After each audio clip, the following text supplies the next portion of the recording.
ont donné lieu à un relogement, au moins pour quelques mois. On passait l'église Saint-Marc, etc. Mais c'était en période de trêve hivernale.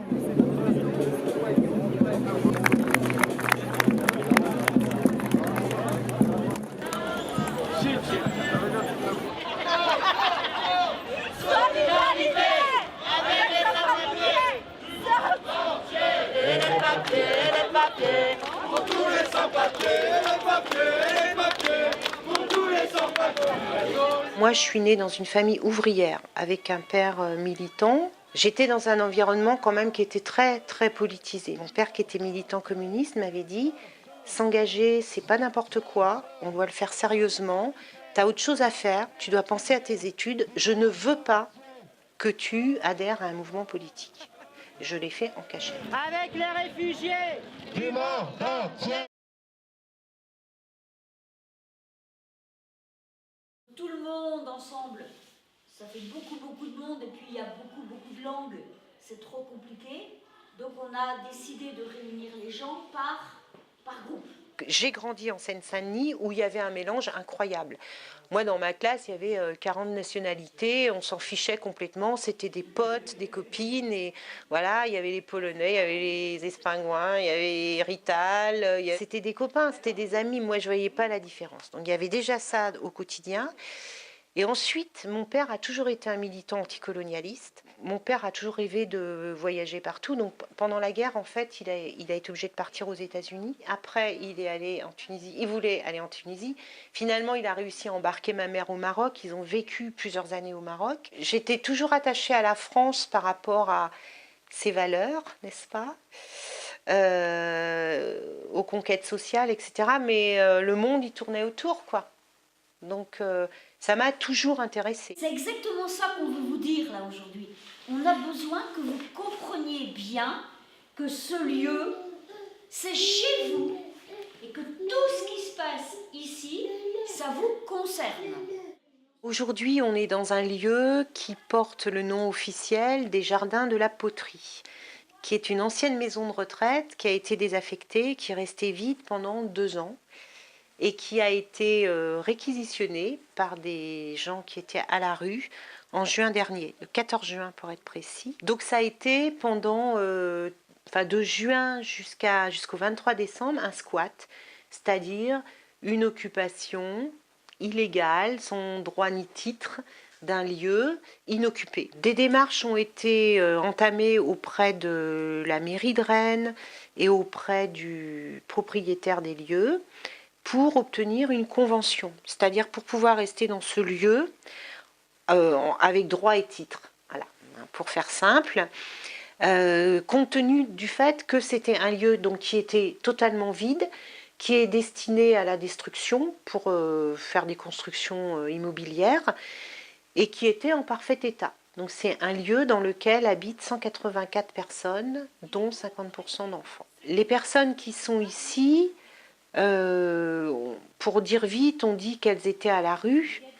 Alors c'est vrai et pas vrai à la fois, c'est-à-dire que certaines d'entre elles, notamment les familles, pouvaient être hébergées dans le cadre de l'hébergement d'urgence ou par la mairie de Rennes, qui depuis les dernières élections municipales a décidé de payer des nuits d'hôtel en complément du 115 pour les familles uniquement. Donc il y a dans la population présente ici des gens qui étaient hébergés éventuellement en foyer du 115 ou en hôtel, mais qui changeaient de lieu tous les jours, ne sachant jamais où ils seraient la semaine prochaine. Ça pouvait être Rennes, Vitré, Fougères, etc. Et le problème fondamental, c'est que c'était des gens qui étaient au mieux, quand ils étaient hébergés la nuit. Donc rien dans la journée. Donc dans la journée, effectivement, c'est la rue. Et pour les enfants, vous imaginez, les week-ends, les vacances, le soir, quand on rentre, on n'a pas d'endroit pour faire ses devoirs, etc. Je dis au mieux parce qu'il y a aussi des gens qui vraiment vivaient à la rue, qui n'étaient pas hébergés. On a par exemple un couple de personnes d'un certain âge, comme moi, à peu près, un peu plus âgées peut-être, et qui, eux, n'ayant pas d'enfants, ont passé des nuits et des nuits aux urgences de l'hôpital parce que c'est le seul endroit où on peut avoir chaud, tout simplement. Il y a une seule association qui gère le lieu, c'est l'association Un Toit, c'est un droit, mais on est énormément aidé. Voilà. Autour de ce lieu, il y a un collectif de 32 associations, je crois maintenant. Ça a grandi chaque semaine. On a aussi beaucoup de chance parce qu'il y a des voisins qui sont vraiment très très sympas, très solidaires. La mairie paye, mais les gens qui habitent ici participent. Donc ils donnent tous les mois un petit peu en fonction de leurs revenus et ils travaillent pour organiser des activités et tous les bénéfices des spectacles vont à payer ce qu'ils doivent. Et nous, on est garant du bon entretien des lieux, de l'accompagnement administratif des gens. Avant 2012, je travaillais. Donc quand on travaille, on ne peut pas gérer un lieu comme ça. Dans la vie d'un gros lieu comme ça, 184 personnes, c'est l'équivalent d'un foyer d'accueil, d'un CADA. Dans un CADA, il y a X travailleurs sociaux, des secrétaires, etc. C'est juste impossible de laisser un lieu comme ça sans médiateur. Et ce sont les personnes elles-mêmes qui le demandent. Je pense que beaucoup de gens ne savent pas la réalité des gens à la rue. Et alors là, pour le coup, migrants ou français, SDF, hein, c'est le même paquet. C'est une horreur absolue. Dans notre pays, la situation, elle est grave. On en connaît plein dans le foyer qui ne mangent pas à leur faim. Quand on leur propose des fois individuellement, on dit tu veux que je te file 20 €, ils veulent pas. Ils ont leur dignité. Je pense qu'il faut agir simultanément sur les deux tableaux, c'est-à-dire agir pour la justice sur le plan international, pour que dans les pays les gens vivent mieux, et en même temps agir pour la justice et l'accueil ouvert et digne ici, quand les gens sont contraints de fuir. Depuis quelques années, en fait, le logement est devenu une arme de guerre contre les migrants. C'est-à-dire qu'en refusant de leur donner un logement digne, on espère qu'ils vont repartir. En fait, ils ne repartent pas. Vous imaginez bien, si vous êtes en danger de mort dans votre pays, vous n'allez pas retourner dans votre pays parce qu'ici, on ne vous donne pas un appartement. En France, il y a des lois qui précise que l'État doit loger tous les demandeurs d'asile, ça c'est le code de l'asile, et que l'État doit loger toute personne en situation de détresse, c'est le code de l'action sociale. Donc l'État est, de par la loi, dans l'obligation de loger les gens et ne le fait pas. Donc, vis-à-vis de cette situation, il y a une autre loi qui existe, c'est la loi de réquisition, qui a été utilisée la dernière fois par Jacques Chirac. La loi de réquisition, elle dit quoi? Elle dit, quand il y a des bâtiments inoccupés depuis plusieurs années et des gens à la rue, ben, on met les gens à la rue dans les bâtiments inoccupés. Mais aujourd'hui, ni l'État, ni les collectivités locales ne respectent cette loi, cette possibilité de réquisition. Bah donc on le fait de manière citoyenne. Il y a des toits sans personne, il y a des personnes sans toit, et ben on met les deuxièmes dans les premiers, et voilà. Donc la genèse d'un squat, c'est ça, c'est un besoin.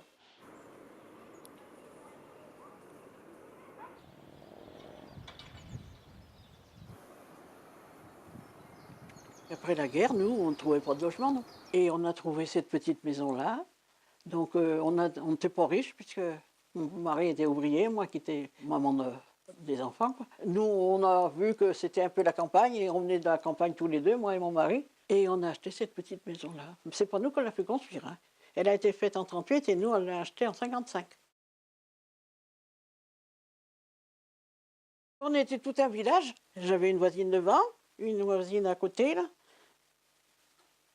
Tout le long, il y avait des maisons. Oh, on a débuté pauvre, hein. On chauffait au bois et au charbon, hein, à ce moment-là. Il y avait l'électricité. On n'avait pas d'eau. Au début, on allait chercher l'eau jusque sur le canal.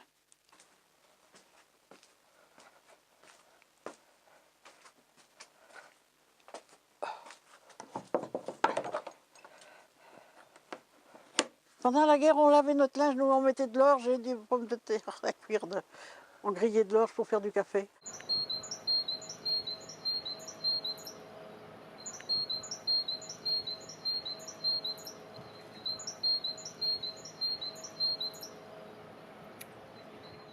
Il y a toujours eu des jardins depuis 1929. Hein. Nous, quand on est venu, là, chacun avait son petite parcelle de terrain. Il avait fait, vous savez, leur petite baraque, et puis, bon, ben, c'était la campagne, quoi. Et M. Hervé, il a fait faire des jardins, lui, mais avec des clôtures, et puis des cabanes, tout, mais bien, propre. Ben, ça a duré 10 ans. Monsieur le maire qui passait après, là, ben, il a dit que c'était pollué, et puis, enfin, je mange toujours de mes légumes, moi, je suis encore là. Mon mari faisait planter du poireau, lui, il était toujours beau, puis moi, je ne sais pas. Puis le froid, là, l'a abîmé un peu. Ben oui, il y en a qui ont pleuré, hein, tant qu'ils avaient leur jardin, là. Hein. Et puis bon, ils faisaient des légumes, et puis c'était agréable. Tandis que là, c'est tout en friche. Et j'en ai reçu des courriers, mais bon, ben, j'ai pas bougé, moi. On n'a pas bougé. La ville de Rennes, là, c'est les Prairies Saint-Martin, vous voyez, vous pouvez lire. Mais mes enfants aussi. Mais mes enfants, moi, ils ont pris quelqu'un, ils ont pris un juriste. Et on l'a appelé, il est venu, il a dit, vous les enfants, non, non, non, non, vous n'avez pas renvoyé votre feuille. Hein. Il dit, vous n'êtes pas là, c'est pas vous les propriétaires, c'est votre maman. On ne peut pas vendre autrement hein, qu'à la ville. On n'a pas le droit de la vendre autrement. La ville a préemption. Et ils ne sont jamais dû me dire que je partais. Ils me disaient bien que les prairies, là, les jardins, ils seraient supprimés, que dans les... Et il aurait fait un parc. Mais ça fait des années qu'on entend ça. Bon, moi, j'y crois pas, enfin j'y croyais pas, et puis bon, ben, je vais avoir 91 ans, je ne sais pas si vraiment ils ont le droit de me mettre dehors d'abord. Et puis je dis, maintenant je sais qu'il faut qu'ils me relogent. Mais ils me mettront dans un appartement. Hein. Alors quand tu n'es pas habitué, je dis, bon, ben, c'est la maison de retraite qui m'attend. Quoi. Alors les enfants disent, sûrement pas, tant que tu es bien et que tu as ta tête, s'il faut vraiment que tu pars, bon, ben, ils te relogeront. Mais il dit, tu n'iras pas en maison de retraite. J'ai fêté mes 90 ans, j'ai un petit-fils, et il m'a raconté toute sa jeunesse qu'il a passé ici. Il me dit, mamie, je me rappelle de tout. Hein. On était chez toi, on venait manger le mercredi tous les midis, parce qu'il venait à l'école à Rennes. Il y a des souvenirs quand même. Il y a un monsieur, moi, qui est passé un soir, là, il me sonne, et puis je dis, qui êtes-vous? Parce que moi, je demande aussi avec qui j'ai affaire. Il me dit, je viens de faire un tour, il dit, j'ai passé ma jeunesse dans les jardins, là, avec mes parents. Mais il pleurait. Il me dit, c'est pas possible de voir ça comme c'est.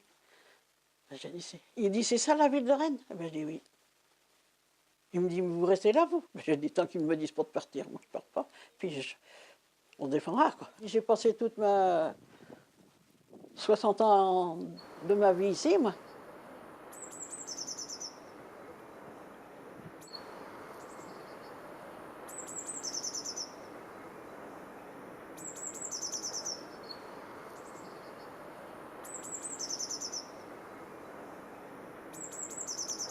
Je vis en camion depuis près de bientôt 13 ans.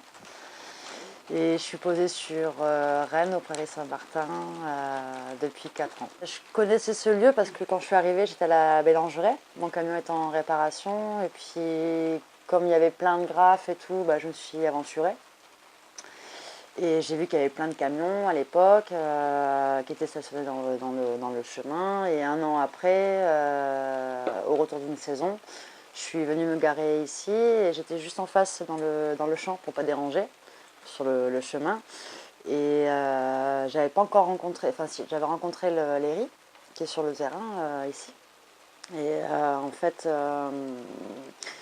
au petit matin, j'allais partir faire des courses et il y a 4 agents de la municipale qui sont venus sur moi en me demandant si j'étais toute seule, s'il y avait du monde avec moi, qu'est-ce que je faisais là, c'est un terrain privé.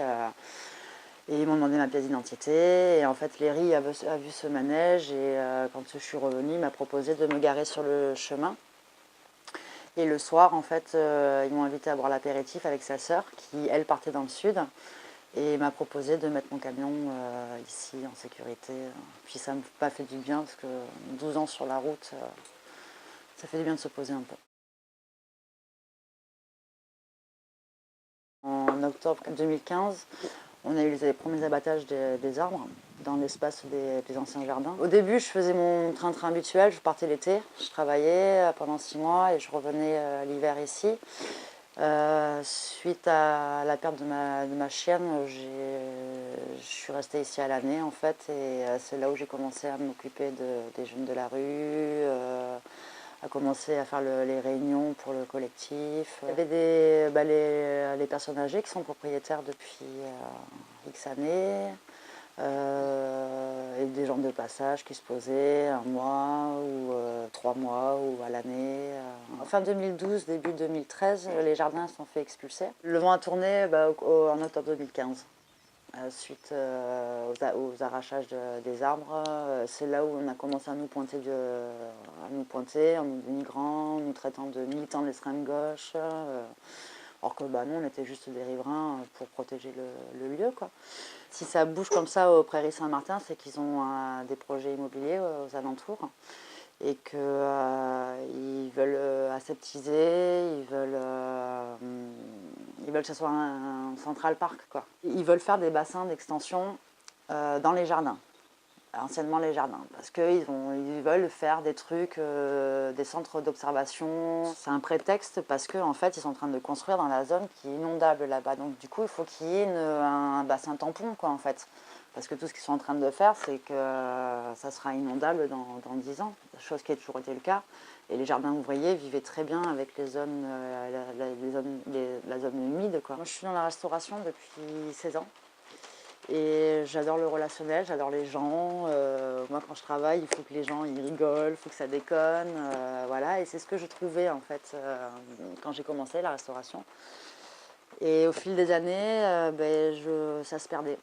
Les gens tristes, les gens ne savaient pas passer un moment au restaurant, ça ne discutait plus. Les gamins, j'avais plus mes petits dessins sur mes nappes en papier. Ma motivation, c'est de renouer les activités parents-enfants.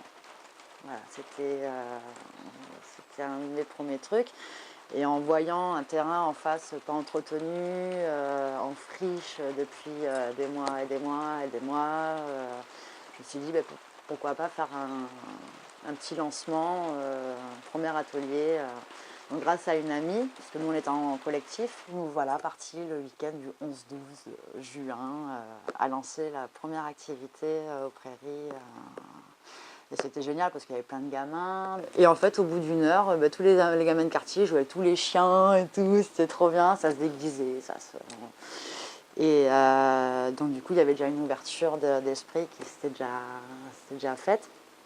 Et voilà, ça s'est passé 2 après-midi, c'était génial. On a eu du beau temps juste quand on a commencé l'après-midi. Et tout s'est bien passé, on n'a jamais eu de problème. Voilà, quoi. Et c'est vraiment une des plus grosses activités qu'on ait organisées ici, à part faire des petites bibliothèques, un petit kiosque avec des questionnaires pour une enquête citoyenne, ce que pensaient les gens et tout ça.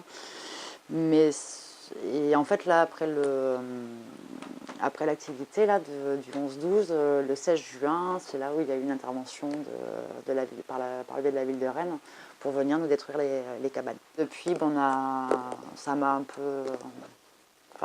ça m'a démoralisée. Pot de terre contre pot de fer, qu'est-ce que tu veux faire, quoi. C'est politique un max, quoi. Je m'en doutais pas parce que je suis jamais trop politique.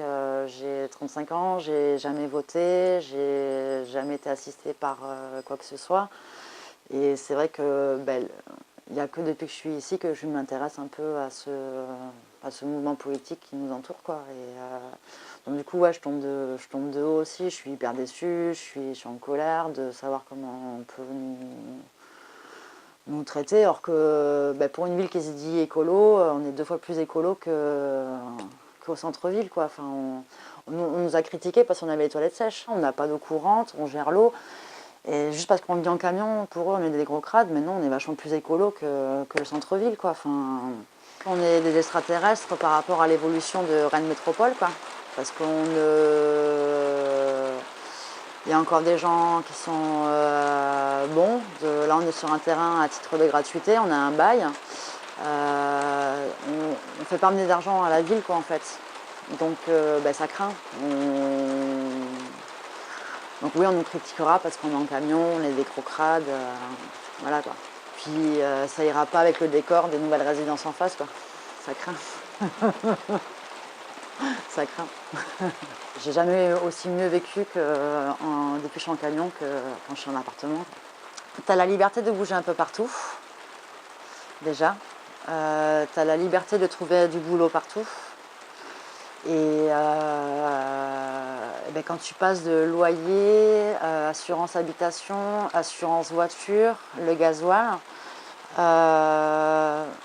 ton petit quotidien, mais t'as plus rien. Moi là je passe, mon loyer c'est mon assurance de camion quoi.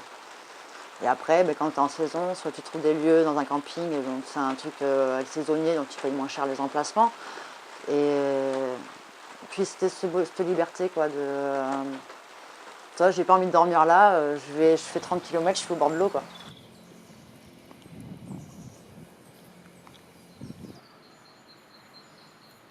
Il y a Joaquin, il y a Pat, c'est des gens qui avaient du travail, qui ont tout perdu et voilà, qui se retrouvent à la rue. N'importe qui peut se retrouver à la rue. Donc ça serait bien que les gens aussi commencent un peu à nous regarder différemment et à pas critiquer parce que ça peut arriver à tout le monde quoi.